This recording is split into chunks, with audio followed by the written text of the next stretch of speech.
है, breaking news आ रही है। ब्रिटेन की प्रधानमंत्री ने घटना के 100 साल बाद निधि, ब्रिटेन की प्रधानमंत्री ने आखिरकार माफी मांगी है। बहुत बड़ी खबर है, जलियांवाला बाग नरसंहार सबसे दुखद, ब्रिटिश इतिहास में सबसे शर्मनाक, ये शब्द हैं ब्रिटेन के प्रधानमंत्री के।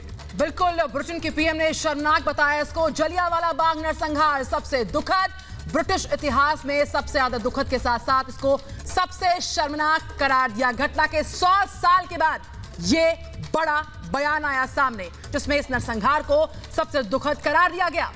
जी बिल्कुल, थेरेसा मे ने जलियांवाला बाग नरसंहार सबसे दुखद बताया। 100 साल बाद ब्रिटेन की प्रधानमंत्री थेरेसा मे ने रिग्रेट जिसे कहते हैं वो पेश किया। कहा है कि सबसे दुखद वो एक घटना थी ब्रिटेन के इतिहास में, सबसे दुखद जो जलियांवाला नरसंहार था उसके बारे में ब्रिटिश प्रधानमंत्री थेरेसा मे ने आखिरकार बोला।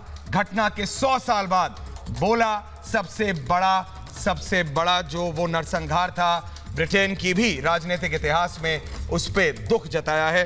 तो देर आए लेकिन दुरुस्त आए। तो जो हुआ था जलियांवाला बाग में वो सबको मालूम है, लेकिन घटना के 100 साल बाद निधि ये बयान आया है थेरेसा मे का। बिल्कुल, थेरेसा मे का 100 साल के बाद ये बयान आया है। जलियांवाला बाग नरसंहार सबसे दुखद करार दिया गया और जो ब्रिटिश इतिहास है उसमें इसको सबसे शर्मनाक थेरेसा मे ने करार दिया है। तो बड़ी खबर, घटना के 100 साल के बाद इस तरह से ऐश्वर्या हमारे साथ, हमारे पॉलिटिकल एडिटर हैं, उन्होंने कहा कि वाकई में देर आए दुरुस्त आए, लेकिन बहुत देर से आए। ऐश्वर्या जी बिल्कुल, क्योंकि ये भी मैं आपको साथ ही बता दूं, जो ब्रिटेन की जो पार्लियामेंट में लीडर ऑफ ऑपोजिशन है जेरेमी कॉर्बिन, उन्होंने डिमांड की थी फुल और क्लियर अनइक्विवोकल अपॉलॉजी की। हमारे साथ सुमेरा भी बनी हुई है न्यूज रूम से। Sumera, opposition leader Jeremy Corbyn ने मांगा था फुल, क्लियर एंड अनइक्विवोकल, यानी अनइक्विवोकल अपॉलॉजी। ब्रिटेन की प्रधानमंत्री थेरेसा मे ने कहा है, दुख जताया है, अपॉलॉजी नहीं आई है।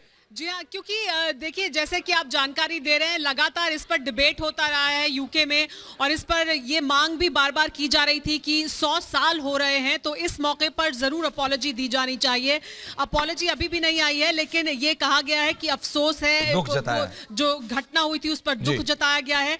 लेकिन ये अपने आप में एक बड़ी प्रोग्रेस है, क्योंकि इसको लेकर भी अभी तक इस तरह का बयान सामने नहीं आया था और ये मांग की जा रही थी और ये कहा गया था कि ये एक्टिव डिबेट का मुद्दा है। अब से कुछ घंटे पहले तक भी ये साफ नहीं था कि अपॉलॉजी आएगी या नहीं। तो अपॉलॉजी अभी भी नहीं आई है, लेकिन उसके बावजूद 100 साल, क्योंकि 13 अप्रैल को पूरे हो जाएंगे, 13 अप्रैल को ये घटना हुई थी, तो उससे ठीक पहले ये अफसोस जाहिर किया गया। हमारे साथ अभिषेक भी मौजूद हैं। अभिषेक, मांग हो रही थी काफी समय से, अभी अपॉलॉजी तो नहीं है, लेकिन आप किस तरह से देखते हैं इसको कि दुख जताया गया थेरेसा मे की तरफ से? देखिए, 100 साल हो रहे हैं, एक लैंडमार्क होता है मतलब किसी भी राष्ट्र के इतिहास का, तो शायद ये उनको लग रहा है कि इस समय करना चाहिए था। एक्चुअली हैरो के जो कंजर्वेटिव एमपी हैं, मैं उनका नाम देख के बताऊं आपको, जिन्होंने, और अगर आप अभिषेक से ये पूछ सकें कि 2013 में जब ब्रिटिश के प्रधानमंत्री, उस समय के प्रधानमंत्री डेविड कैमरून इंडिया आए थे, तो उन्होंने कहा था अभिषेक कि आई एम डीपली शेमफुल 2013 में कहा था। और आज थेरेसा मे ने दुख जताया है, लेकिन जेरेमी कॉर्बिन पार्लियामेंट में, ब्रिटिश की पार्लियामेंट में, ब्रिटेन पार्लियामेंट में जो ऑपोजिशन लीडर हैं, उन्होंने अनइक्विवोकल अपॉलॉजी की डिमांड की थी, वो नहीं आई। अभिषेक, दो ऐश्वर्या कह रहे हैं कि जेरेमी कॉर्बिन ने मांग की थी अनइक्विवोकल अपॉलॉजी होनी चाहिए, लाइक अनकंडीशनल अपॉलॉजी होनी चाहिए, वो नहीं आई है। लेकिन कैमरून जब भारत आए थे तब उन्होंने कहा था कि ये बहुत ही शर्मनाक घटना थी और इस पर अफसोस जाहिर किया जाना चाहिए। तो किस तरह से देखते हैं कि क्या ये प्रोग्रेस है या अभी जो अपॉलॉजी जिसकी लगातार मांग होती रही है वो आनी बाकी है?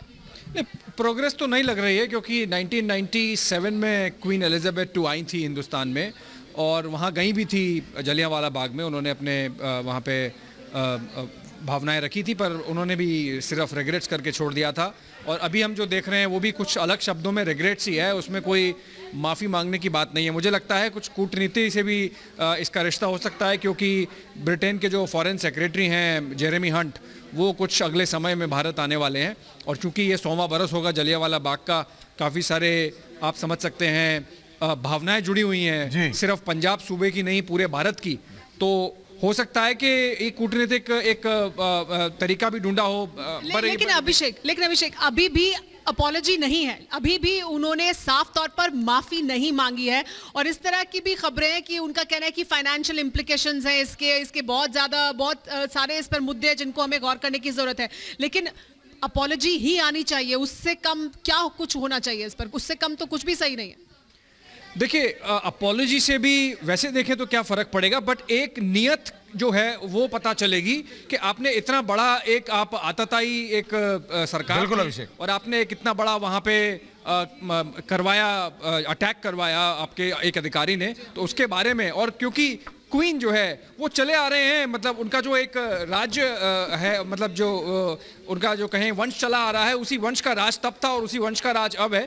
तो ये माफी मांगने से उनकी एक इंटेंट क्लियर होती है। मुझे इसमें लगता है कि ये एक थोड़ा वहां की लोकल राजनीति और ये अपॉलॉजी हम नहीं मांग रहे हैं अभिषेक सुमेरा, ये जो अपॉलॉजी है ये वहीं के ऑपोजिशन लीडर, ब्रिटिश पार्लियामेंट के ऑपोजिशन लीडर जेरेमी कॉर्बिन मांग रहे हैं। जैसे अभी अभिषेक ने कहा, हमको जो हमारे ऊपर, जो हिंदुस्तान के ऊपर बीता निधि, उससे इस अपॉलॉजी पे कोई फर्क नहीं पड़ेगा।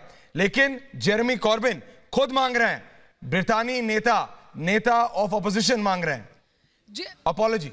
जी हाँ, क्योंकि जैसा कि ऐश्वर्या भी कह रहे हैं अभिषेक कि ये हम नहीं कह रहे हैं, ये उनके यहाँ के नेता जिस पॉलिटिक्स की आप बात कर रहे थे वो खुद ही मांग रहे हैं, वो खुद कह रहे हैं कि आप अपॉलॉजी। बिल्कुल, हमेशा वहां देखा गया है कि जब बिल्कुल। तो ये थी खबर, ब्रेकिंग न्यूज। और अब